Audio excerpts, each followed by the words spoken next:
Buenas noches, profesor y compañeros en general. En esta oportunidad vamos a explicar brevemente respecto del libro de Daniel González Layar acerca sobre la inferencia probatoria. Para el presente trabajo tenemos la participación de nuestra compañera Luciana Garcés, Lisbeth Timaná, Junior Cosi y mi persona Andrés Visconde. Dentro de los puntos que se ha tocado de esta lectura, tenemos o se inicia con lo que es el razonamiento judicial como una cadena de argumentos.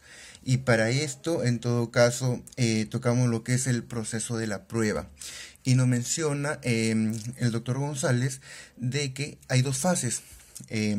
Dentro de la primera fase se establecen los que son las premisas, ¿no? Estas premisas parten del argumento que busca probar una hipótesis y se practican las pruebas. Entonces podemos hacernos la pregunta, ¿no? ¿De dónde se obtienen las pruebas, esta información? Entonces, según el doctor González, nos manifiesta de que a través de los documentos, a través de los peritos, de los testigos. Entonces, en esta primera fase puedo entender de que nos podríamos hablar de las premisas, ¿no? Obtención de información. Y la segunda fase hablaríamos sobre la conclusión.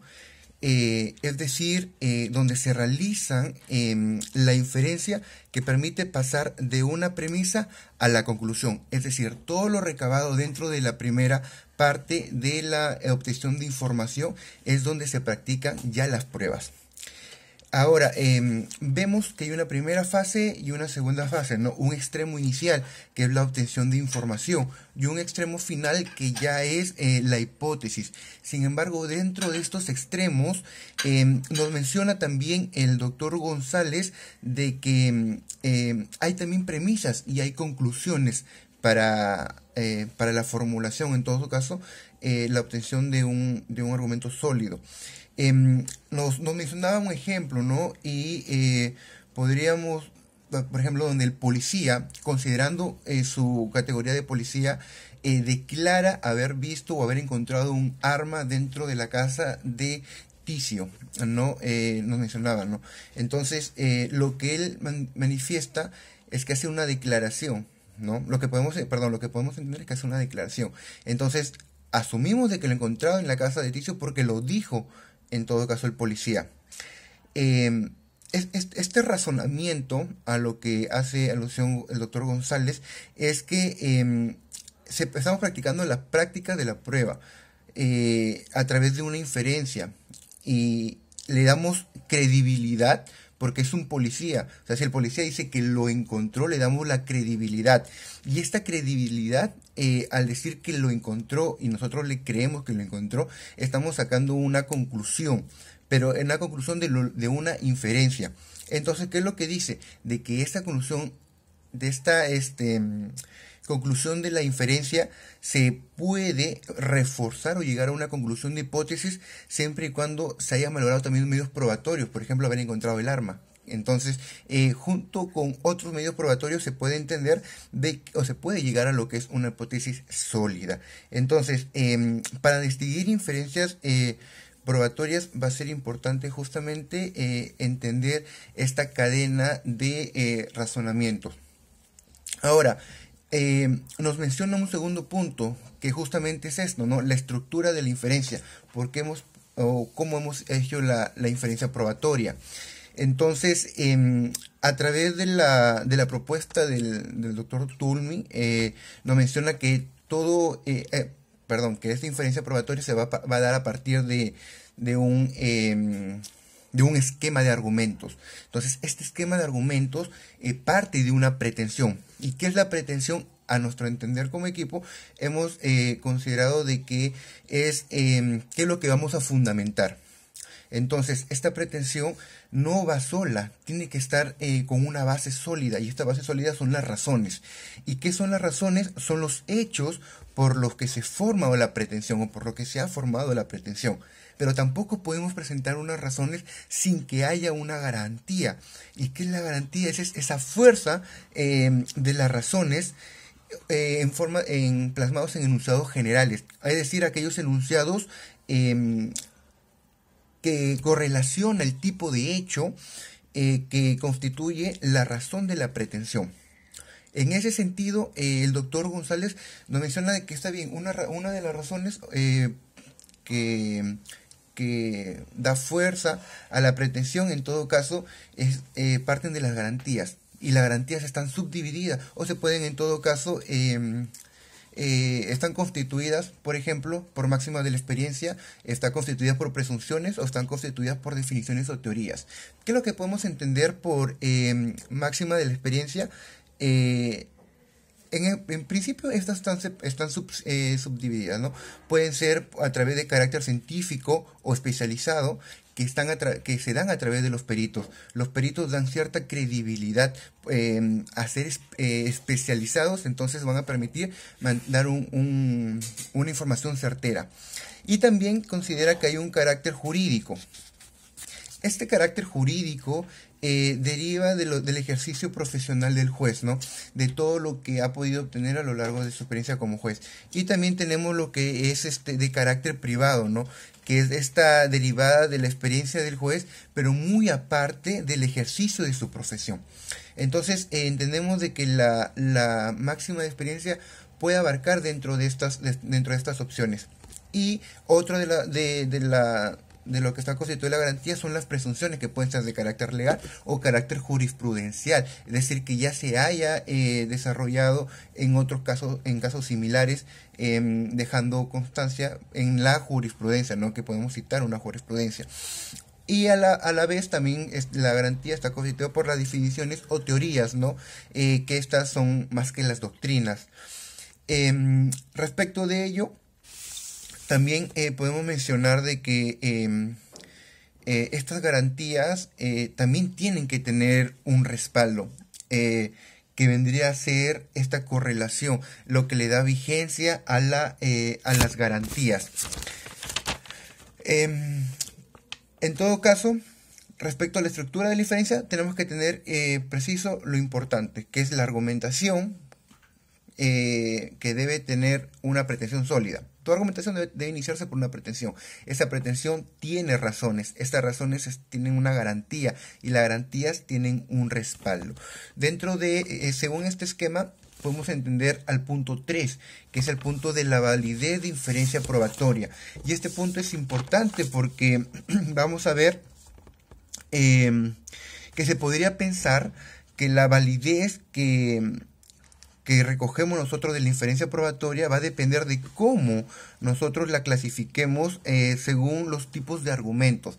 En este caso tenemos argumentos deductivos y argumentos inductivos. Rápidamente, los deductivos son los tipos de razonamiento donde la verdad de las premisas entraña la verdad de la conclusión, a diferencia de los inductivos, que no pasa, que no entraña la verdad de la conclusión. Entonces, estos inductivos, como no entrañan la verdad de la conclusión, ¿qué pasa? Que se subdividen, o en todo caso se pueden distinguir entre ellos. Hay un argumento inductivo generalizado, donde se puede entender que la verdad de una no nos garantiza la verdad de la otra. Hay otro argumento inductivo que es el probabilístico, donde nos indican de que al ser probabilístico no tendremos un resultado, cuya verdad esté garantizada por las premisas, sino meramente probables. Y también por último tenemos la abducción o la retroducción. Y nos dice que tampoco se obtiene una conclusión necesariamente verdadera, sino solo una convicción que puede ser más o menos razonable. Entonces podemos entender del doctor González de que resulta relevante para la validez, más que propiamente esta validez, es su solidez. Eso debemos entender como una propiedad graduable, como su mayor o menor capacidad de generar la convicción al juez dentro de estos argumentos probatorios. Eso sería de mi parte los aportes que tengo respecto a estos puntos. Vamos a continuar con mi compañera.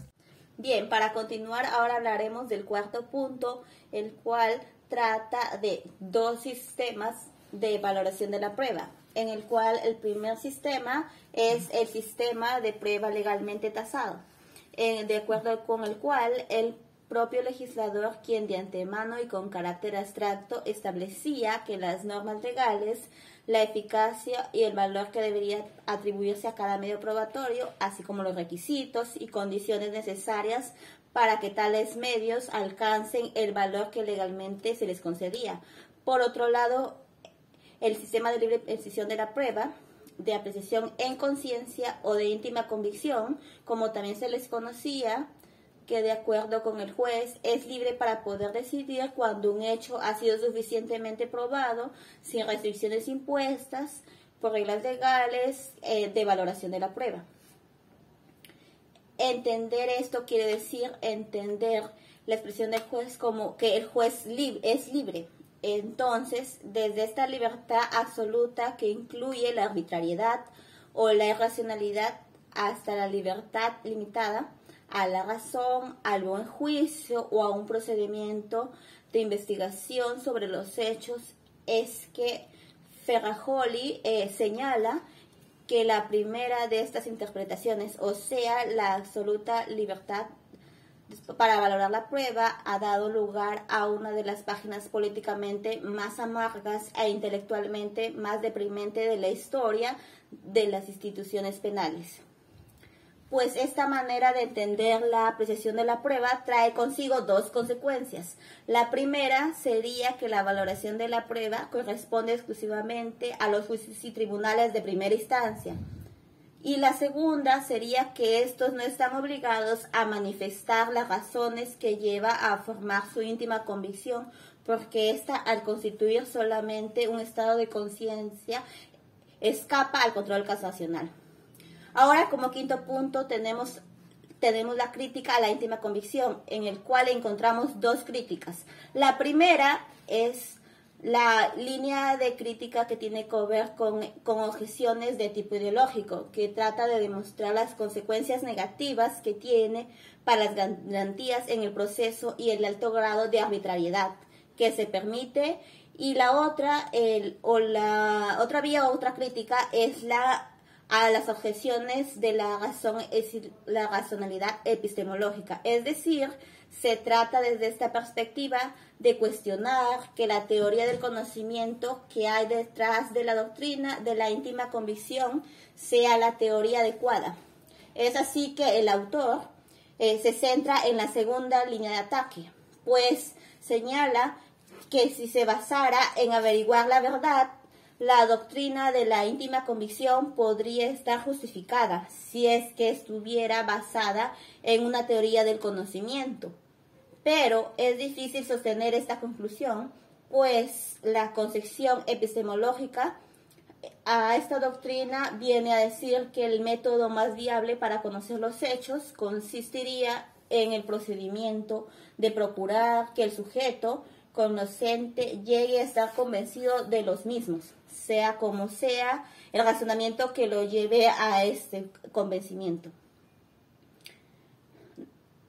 no llegando a lo que sería la teoría del conocimiento. Por lo tanto, el autor menciona que la teoría del conocimiento que se introdujera a este tipo de libertad de valoración de la prueba solo podría sostenerse si se tienen en cuenta tres alternativas. La primera es sobre que los hechos son tan objetivos que su conocimiento no requiere ningún tipo de razonamiento por parte del juez. Pero esta creencia constituiría una falacia objetivista.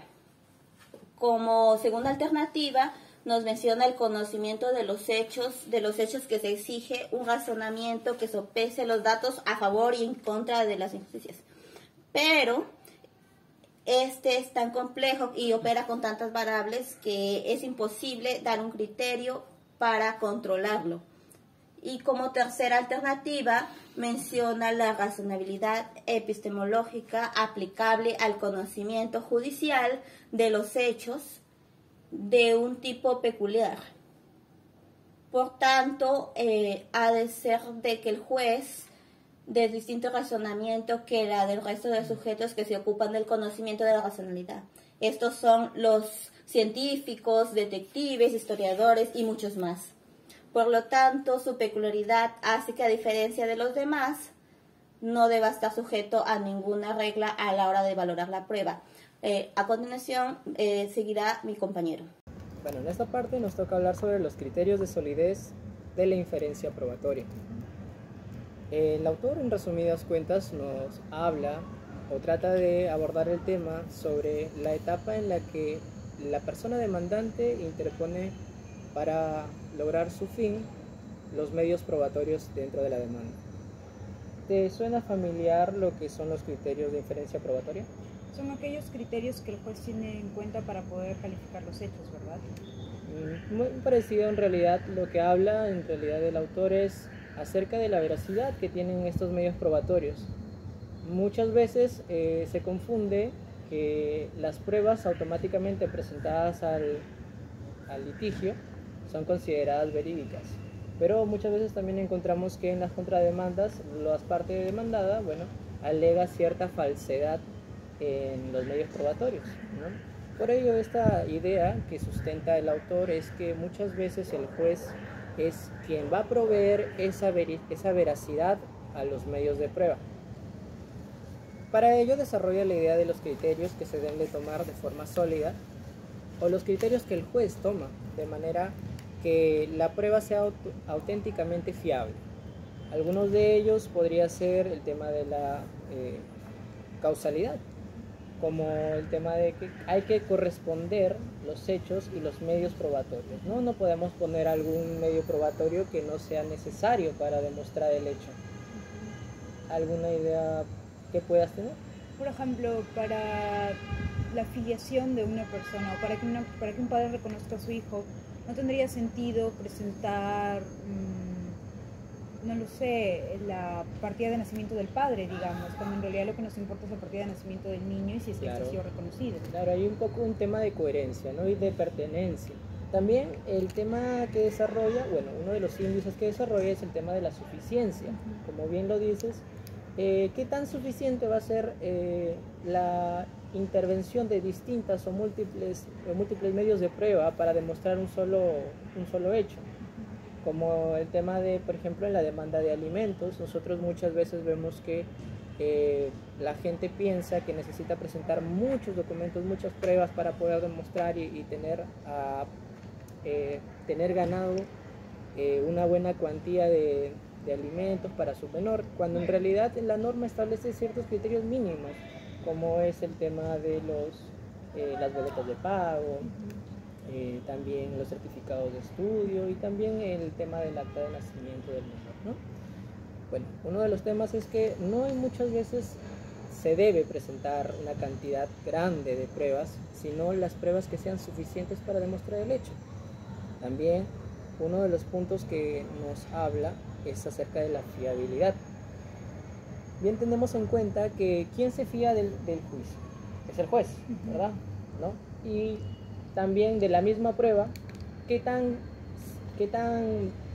potente, podríamos decirlo, es la prueba? No es lo mismo mostrar una boleta de pago a un análisis de ADN. Claro, uno va a causar más convencimiento que el otro por la mayor cantidad de veracidad. Es justo lo que también veía en la parte de la verdad procesal, cuando nos mencionaban que la verdad procesal será aquella, no que sea esta verdad absoluta, que no cabe margen de error, sino que sea esta verdad, que este enunciado de verdad que pueda reflejar directamente los hechos. Por ejemplo, en una prueba, si comparamos una prueba, un análisis de ADN con una partida de nacimiento, con la firma de un padre, entonces el ADN obviamente va a ser la prueba que cause más convencimiento, entonces podríamos decir que es la prueba que tiene una mayor carga de verdad procesal, porque en ese caso esta puede convencer más al juez de que los hechos que se están afirmando en la demanda son verdaderos. Claro, por supuesto. Y también viene acompañado de algo que también estipulamos como variabilidad. Dentro del mismo proceso, la norma nos estipula que cada documento que presentemos puede ser no está limitado, ¿no? Puedes presentar desde una copia simple de DNI para acreditarte como el sujeto beneficiario de los derechos o el afectado en todo caso del bien jurídico protegido, o también puedes presentar un contrato totalmente escrito y firmado por ambas partes, ¿no? Ese es el punto de variabilidad. El autor nos recalca que si los hechos en contra de un sujeto acusado de tráfico de drogas se limitan a numerosas acusaciones, no significa que este acusado sea culpable. No porque miles de personas te acusen quiere decir que seas el responsable. Quizás también puede haber un tema de confusión en el tiempo, error en la oportunidad en la que tú estuviste en aquel lugar y de casualidad te confundieron con el ladrón.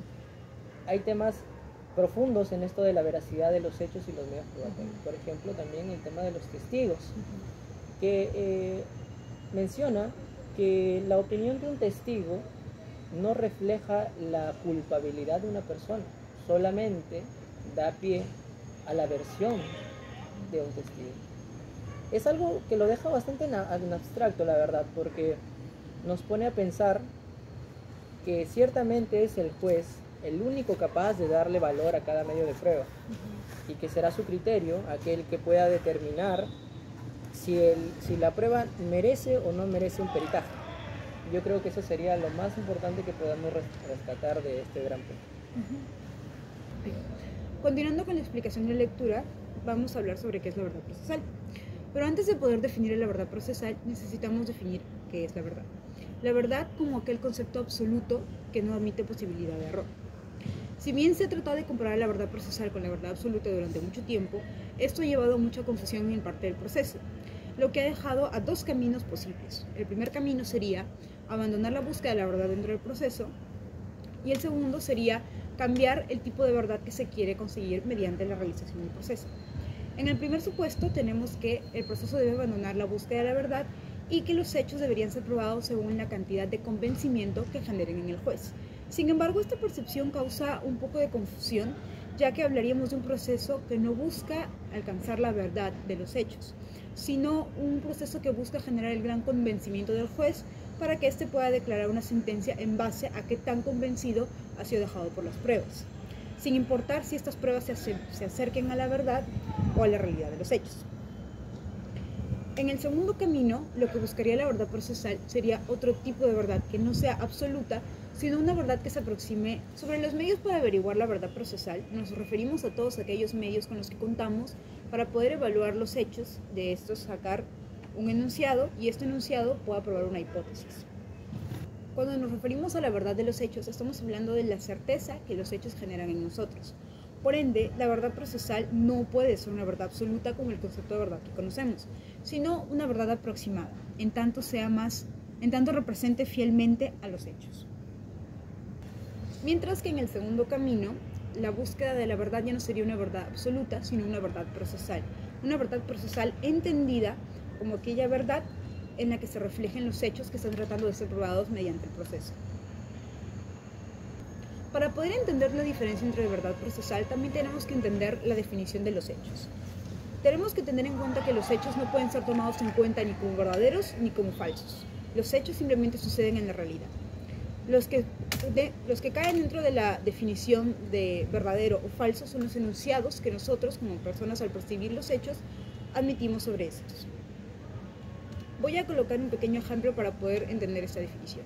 Digamos que A mató a B. En este caso, el hecho concreto es que A mata a B. El enunciado que yo podría crear, que sería A mató a B, sería un enunciado verdadero, porque es el enunciado que más se apega a la realidad. Mientras que si yo dijera el enunciado A no mató a B, este enunciado sería falso, ya que este enunciado no se apega a la realidad. El hecho no cambia, el hecho no se vuelve falso ni verdadero, sin importar las veces que yo cambie los enunciados. Entonces, podemos entender que la verdad procesal es aquella que se asemeja más a la realidad. La verdad procesal tiene criterios que la constituyen. Estos criterios son la valoración de las pruebas presentadas que son realizadas por expertos en las materias. Por eso, una verdad procesal se da cuando, a través de los medios probatorios ofrecidos por el derecho, un órgano judicial llega a un gran convencimiento sobre los enunciados que se dicen. Y estos enunciados generan un gran convencimiento, ya que asignan fielmente los hechos que han acontecido. Entonces podemos definir a la verdad procesal como aquella a la que se llega después de la valoración de las pruebas mediante medios permitidos por el derecho, que generan un gran convencimiento en los órganos judiciales, ya que el convencimiento viene del hecho de que los enunciados se asemejen a la realidad de los hechos que han acontecido.